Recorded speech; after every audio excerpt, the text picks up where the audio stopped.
Bismillahirrahmanirrahim. Assalamualaikum warahmatullahi wabarakatuh. Pada pertemuan kali ini, saya akan melanjutkan penjelasan terkait penyusunan proposal kelayakan bisnis pangan yang meliputi aspek keuangan dan studi kelayakan bisnis, di mana pada sebelumnya adik-adik sudah mencoba untuk menyusun beberapa hal terkait profil perusahaan, aspek produksi, pemasaran, sumber daya manusia, dan yang saat ini akan disampaikan adalah aspek keuangan. Jadi ada di bab 6. Untuk aspek keuangan, di sini ada beberapa subbab yang harus dilengkapi.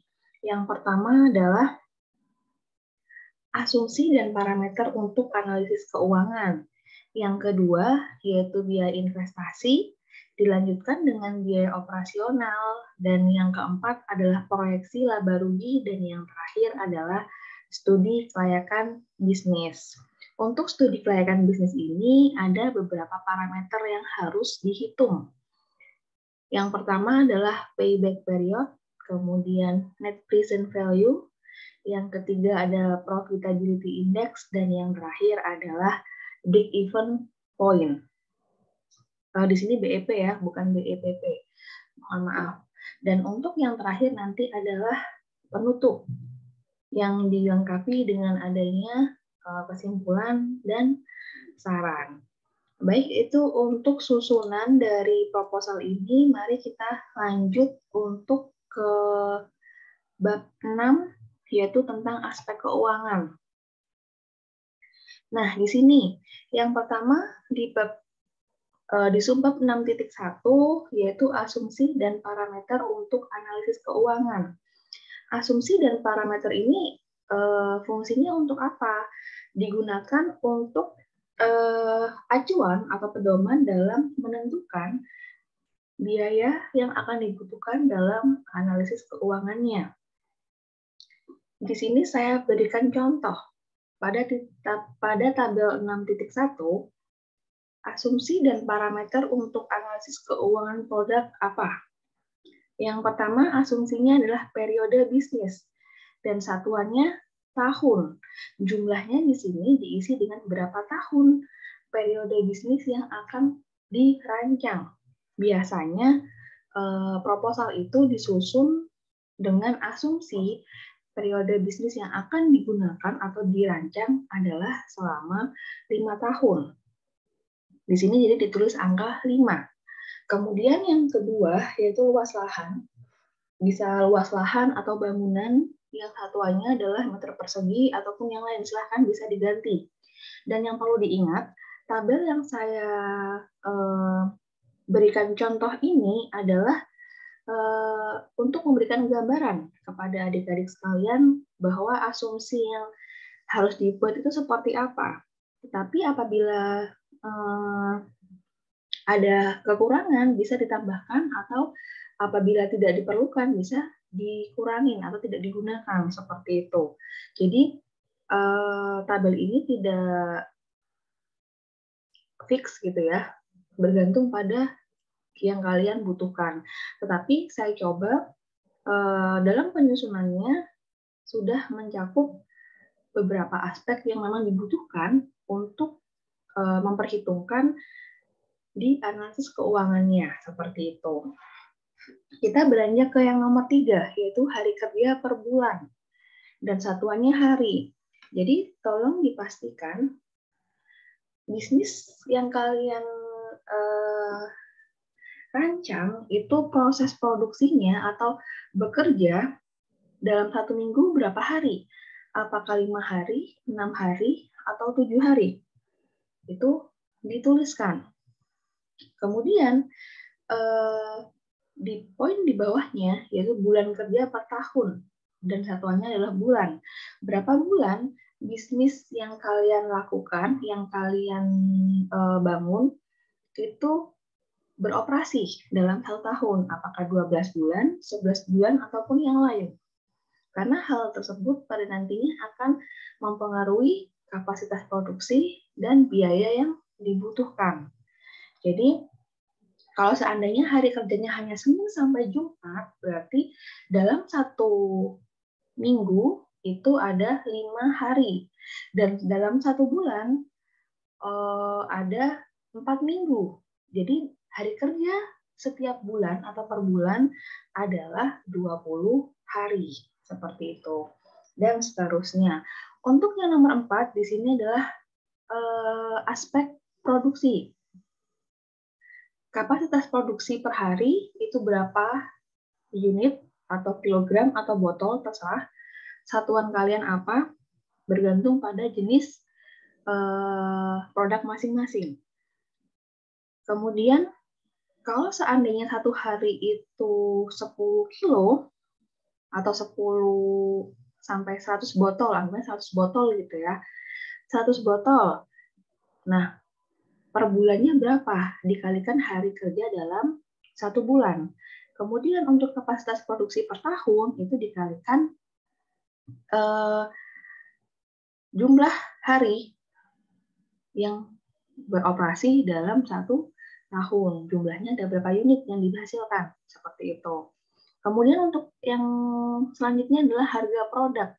Harga produk di sini bergantung produk kalian.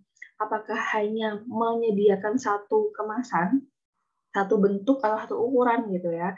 Tapi kalau seandainya ada beberapa kemasan, contohnya ada yang kemasan kecil, sedang, dan besar, itu kalian tuliskan masing-masing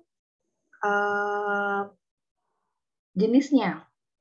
Kemasan kecil berapa rupiah per unit, dan seterusnya.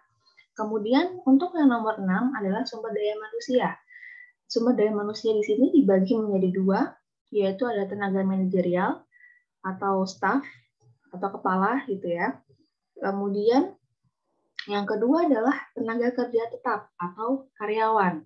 Jadi sumber daya manusia ini kalian tuliskan berapa banyak tenaga kerja manajerial dalam bisnis Anda dan berapa orang tenaga kerja tetap yang digunakan pada bisnis kalian, seperti itu. Dan sumber ini, nilai ini kalian ambil dari aspek sumber daya manusia yang sudah kalian tulis di bab sebelumnya. Dan ini juga yang pada nantinya akan menentukan berapa besaran gaji yang dibutuhkan untuk menggaji karyawan, baik itu dari manajerial atau tenaga kerja tetap. Kemudian yang ketujuh ada promosi, dan di promosi di sini adalah satuannya rupiah per tahun. Jadi kalian bayangkan, kalian rancang kira-kira butuh promosi berapa rupiah dalam satu tahun. Kalau seandainya menggunakan promosi secara offline, pembagian brosur, pamflet, dan lain-lain sebagainya. Kalian hitung berapa biaya cetaknya, kemudian tenaga kerjanya mungkin yang membagikan berapa. Jadi secara garis besar, berapa banyak uang atau biaya yang dibutuhkan untuk promosi dalam satu tahun. Begitu pula untuk yang online. Dan yang terakhir adalah modal. Di sini kalian asumsikan bahwa modal itu dari modal pribadi. Jadi modal pribadi itu nantinya diperoleh dari berapa biaya yang dibutuhkan dalam memulai usaha atau bisnis yang kalian jalankan, seperti itu. Kemudian di bawah ada keterangan, buat asumsi bahwa kapasitas produksi dan harga produk tetap. Jadi selama periode bisnis, contohnya 5 tahun ya, itu kapasitas produksi dan harga produk itu tetap. Jadi tidak ada perubahan. Walaupun pada kenyataannya sebagai seorang entrepreneur atau pebisnis, kita pasti akan mengharapkan kenaikan kapasitas produksi yang menunjukkan bahwa produk yang kita jual itu memang disukai atau memang dibutuhkan oleh konsumen. Tapi untuk mempermudah perhitungan, jadi kalian asumsikan kapasitas produksi dan tidak ada perubahan harga selama periode bisnis tersebut. Itu untuk yang asumsi. Sekarang kita beralih ke biaya investasi. Apa sih biaya investasi? Biaya investasi adalah biaya yang dibutuhkan di awal, gitu ya. Di awal kita akan memulai bisnis yang digunakan selama periode kita melakukan atau menjalankan bisnis tersebut. Di tabel 6.2 itu sudah saya berikan contoh apa saja yang bisa masuk ke dalam biaya investasi. Kemudian contohnya yang pertama adalah sewa tanah dan bangunan. Jumlahnya berapa dan satuannya apa? Harga persatuannya berapa? Total biayanya berapa? Dan seterusnya. Kemudian untuk sewa tanah dan perizinan itu tidak ada umur teknis dan penyusutan. Jadi dikosongin untuk poin 1 dan 4. Tetapi untuk nomor 2 dan 3 itu kita lihat coba ya. Nomor 2 itu adalah peralatan dan mesin. Peralatan dan mesin yang digunakan untuk memproduksi produk yang akan kita pasarkan. Contohnya mesin A, B, C, alat A, B, C. Jadi tidak hanya mesin yang kita cantumkan, tetapi peralatan juga kita cantumkan. Contohnya dalam kita membuat produk bakery, mesinnya mungkin ada mixer, ada oven, kemudian peralatannya mungkin bisa wadah plastik, loyang, pisau, pencetak, dan lain sebagainya. Contohnya oven. Jadi mesin A adalah oven. Jumlahnya kita butuh berapa? Jumlah yang dibutuhkan untuk mesin, penentuan jumlah mesin gitu ya, itu dilihat dari berapa kapasitas produksi kita setiap hari dan berapa mesin yang kita gunakan itu mampu menghasilkan atau mempunyai kapasitas berapa kilogram, seperti itu. Jadi contohnya kalau seandainya oven dalam bisnis kita dibutuhkan 2 buah. Harga satuannya contohnya 1 juta. Jadi total biayanya adalah 2 juta di sini. Kemudian umur teknisnya, kalian coba bayangkan, pikirkan oven itu dalam penggunaannya setiap hari, dalam penggunaan proses produksi, itu akan bertahan selama berapa tahun sebelum oven itu mungkin sudah tidak maksimal dan perlu adanya pembaruan dalam mesin itu. Contohnya umur teknisnya adalah 4 tahun. Total biayanya tadi kan 2 juta dan umur teknisnya adalah 4 tahun. Jadi biaya penyusutannya adalah 2 juta dibagi dengan 4 tahun. Jadi penyusutannya adalah 500.000 per tahun, seperti itu. Hal itu juga berlaku pada mesin-mesin dan peralatan yang lain. Begitu pula untuk alat transportasi. Alat transportasi di sini bisa alat transportasi yang memang untuk pembelanjaan atau untuk pemasaran maupun distribusi. Jadi tidak harus semuanya dimasukkan, tapi mana yang kira-kira kalian butuhkan dalam bisnis Anda. Seperti itu. Nanti setelah itu kalian totalkan berapa biaya investasinya keseluruhan dan berapa total biaya penyusutannya dari semua yang sudah ditulis. Seperti itu. Itu adalah biaya investasi. Untuk yang ketiga, kita masuk ke dalam pokok bahasan biaya operasional. Di sini biaya operasional produk per tahun. Jadi contohnya bahan baku A. Kalau seandainya saya tadi mempunyai atau akan membuka bisnis bakery, bahan bakunya mungkin terigu atau tepung gitu ya, terserah mau tepung apa. Jumlahnya berapa dalam satu hari? Contohnya saya butuh 50 kg dalam satu hari. 1 kilonya berapa harganya? Sehingga kalau seandainya 50 kg harga satuannya adalah 10.000, maka untuk total biaya per hari adalah 500.000.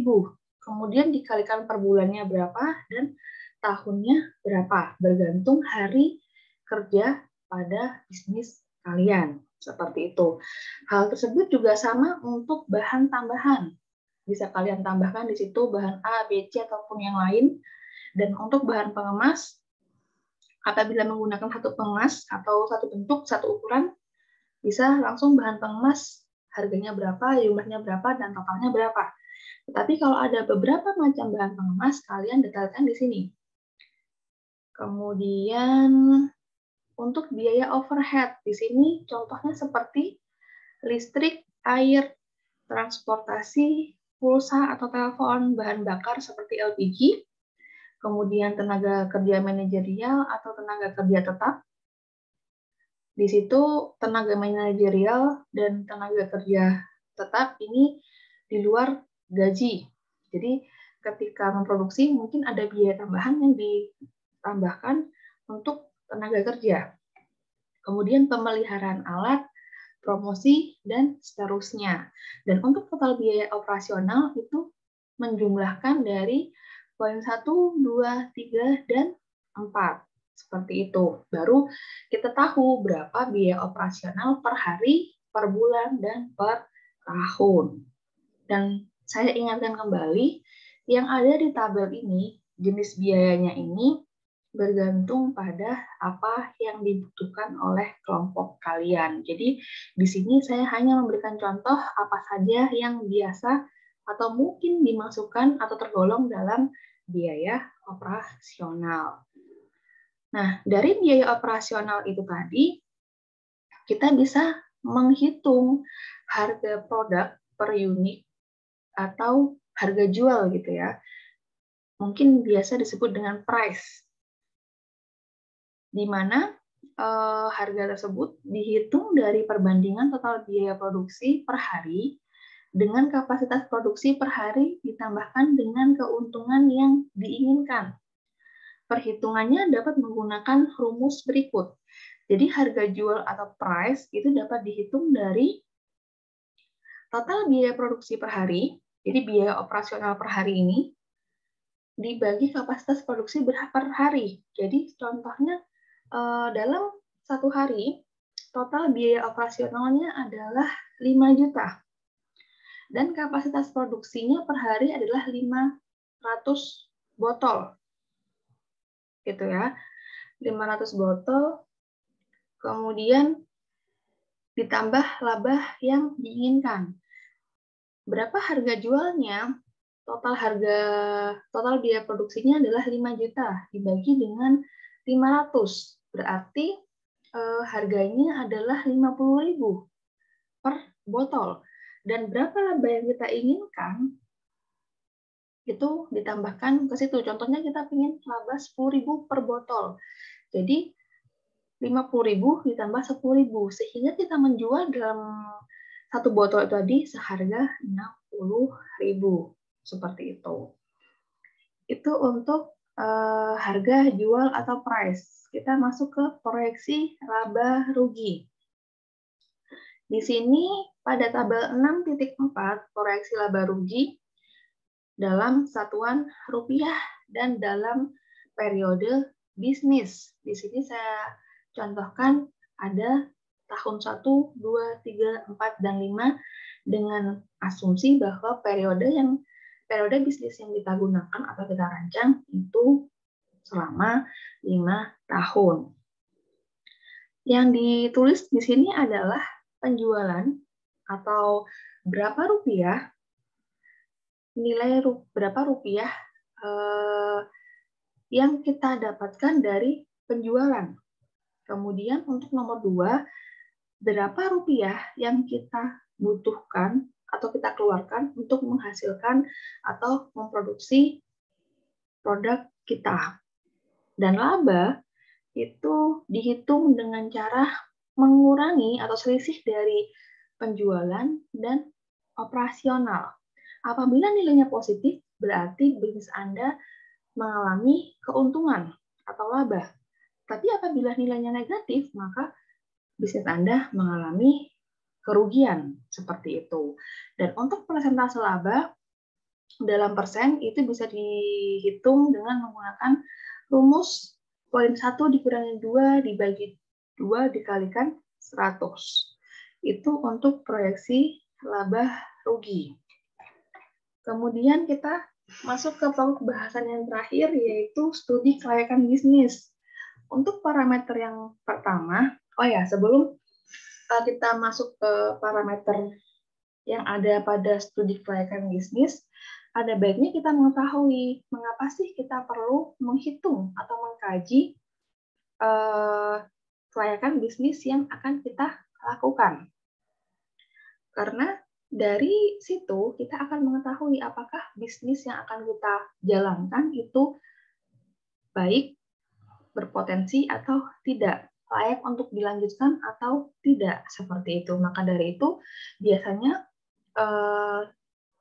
entrepreneur atau pebisnis yang tidak menggunakan biaya sendiri atau modal pribadi itu akan mengajukan permohonan peminjaman di bank atau kredit. Nah, salah satu parameter pertimbangannya atau penilaiannya yaitu dari proposal kelayakan bisnis. Dari proposal itu, kalian bisa, pihak bank bisa mengetahui ini profit atau tidak, layak atau tidak, diterima atau tidak. Nah, itu makanya kita perlu belajar untuk menyusun proposal kelayakan bisnis. Untuk yang pertama, yaitu payback period, merupakan metode penilaian terhadap periode jangka waktu pengembalian investasi suatu proyek atau usaha. Jadi, untuk parameter yang pertama ini, kita ingin mengetahui berapa lama sih investasi yang kita keluarkan itu akan kembali. Dan perhitungannya dapat menggunakan rumus seperti yang ada pada slide, yaitu biaya investasi dibagi dengan labanya. Nanti di situ akan muncul nilai yang satuannya adalah tahun. Seperti itu. Kemudian untuk yang kedua adalah NPV atau Net Present Value. Adalah selisih antara present value kas bersih atau laba gitu ya, dengan PV investasi atau biaya investasi selama umur investasi. Dan untuk mengetahuinya bisa menggunakan rumus NPV sama dengan total PV bersih dikurangi dengan biaya investasi. Nah, dari selisih itu tadi, apabila kita mendapatkan nilai NPV positif, maka investasi tersebut akan diterima. Sebaliknya, apabila NPV negatif, maka investasi tersebut akan ditolak atau tidak layak untuk dilanjutkan.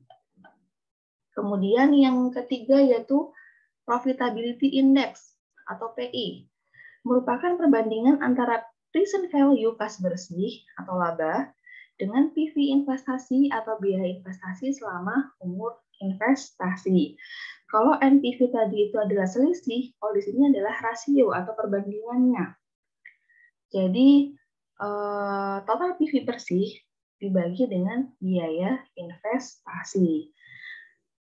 Kemudian untuk hasilnya, apabila nilai PI atau Profitability Index-nya lebih dari 1, maka investasi tersebut diterima. Dan sebaliknya, apabila dihitung dan nilainya itu kurang dari 1, maka investasi tersebut akan ditolak. Oke, untuk bahasan yang terakhir, yaitu break-even point atau titik impas. Merupakan keadaan di mana tingkat penjualan atau pendapatan yang diperoleh dengan modal atau biaya yang digunakan untuk menghasilkan laba berada pada titik yang sama atau impas. BEP dapat dihitung untuk mengetahui jumlah unit yang harus diproduksi atau dijual, serta untuk mengetahui jumlah dalam rupiah dari hasil penjualan untuk mencapai titik impas. Jadi, dalam BEP ini ada dua satuan, bisa BEP unit atau BEP rupiah. BEP unit menunjukkan berapa unit yang harus kita produksi dan kita jual untuk dapat mencapai titik impas. Kemudian untuk BEP rupiah, yaitu berapa rupiah yang harus kita peroleh dari hasil penjualan untuk mencapai titik impas. Dan untuk rumusnya bisa kalian lihat di slide. Dan untuk perhitungan BEP di situ harus dihitung terlebih dahulu variabel cost, di mana untuk menghitungnya bisa dari perbandingan total biaya produksi per hari dengan kapasitas produksi per hari. Mungkin itu untuk aspek keuangan. Nanti di sini ditambahkan kesimpulan dan saran seperti itu ya. Baik, mungkin itu yang dapat saya sampaikan terkait aspek keuangan serta studi kelayakan bisnis pada penyusunan proposal kelayakan bisnis pangan gitu ya. Nah, apabila ada yang ingin tanyakan bisa menghubungi saya secara langsung, nanti akan saya respon seperti itu. Baik, mungkin sekian dari saya. Terima kasih atas perhatiannya. Semoga bermanfaat dan dapat mempermudah adik-adik dalam menyusun proposal ini. Saya akhiri sekian. Terima kasih dan mohon maaf apabila ada kekurangan.